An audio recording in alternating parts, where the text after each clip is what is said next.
బులెటిన్లో మనం breaking news చూస్తున్నాం. జగన్మోహన్ రెడ్డిని ఉత్తర కొరియా అధినేత కిమ్తో పోల్చారు సీఎం చంద్రబాబు. డబ్బు సంపాదించాలనే దురుద్దేశంతో రాష్ట్రాన్ని నాశనం చేశారని విమర్శించారు. జగన్ లాంటి నాయకుడిని దేశంలో ఎక్కడా చూడలేదని చరిత్రను గుర్తు చేశారు చంద్రబాబు.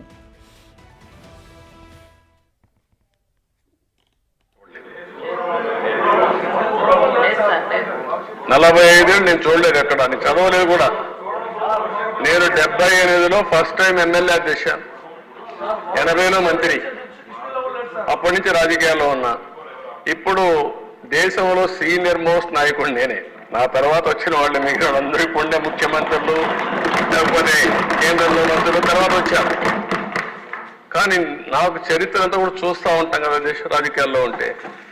ఎక్కడ నాకెవరు తగల్లా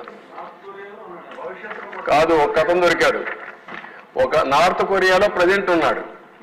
చరిత్రలో ఒక అతను ఏంటంటే పాబ్లో ఎస్కోబార్ గెవిరియా.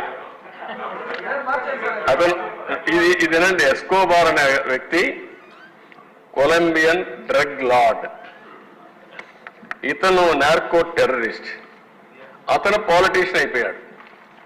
అతను ఏం చేశాడంటే మొత్తం ఒక లీడర్గా తయారై మెడిలిన్ కార్టెల్ అనే పేరు పెట్టి ఈ డ్రగ్స్ అమ్మడానికి కారిడార్స్ ఎస్టాబ్లిష్ చేశాడు.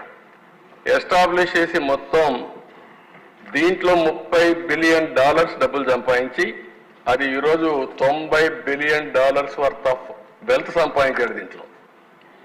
ఇది సంపాదించిన తర్వాత మీరు ఒకసారి చూస్తే 76లో అరెస్ట్ అయ్యాడు. 80లో number 1 and richest drug lord of the world.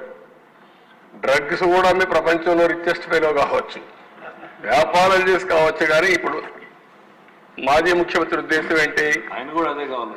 ఆయన ఏమనుకున్నా అంటే టాటా, రిలయన్స్, అదానీ ఇలాంటి వాళ్ళు డబ్బులు ఉన్నాయి, వాళ్ళకంటే నేను ఎక్కువగా సంపాదించాలనేది ఆయన కోరిక. నేను అందుకే ఒక మాట చెప్పాను మీకు. కొంతమందికి నీడ్ ఉంటుంది, కొంతమందికి గ్రీడ్ ఉంటుంది, కొంతమందికి మేనియా ఉంటుంది, పిచ్చి ఉంటుంది. మెకనస్ గోల్డ్ అదే పిచ్చ. అలాంటి పిచ్చబట్టిన వాళ్ళు ఇవన్నీ చేస్తారు. ఆ తర్వాత 82లో ఎంపీ అయ్యాడు, కొలంబియా పార్లమెంట్ ఎంపీ అయ్యాడు.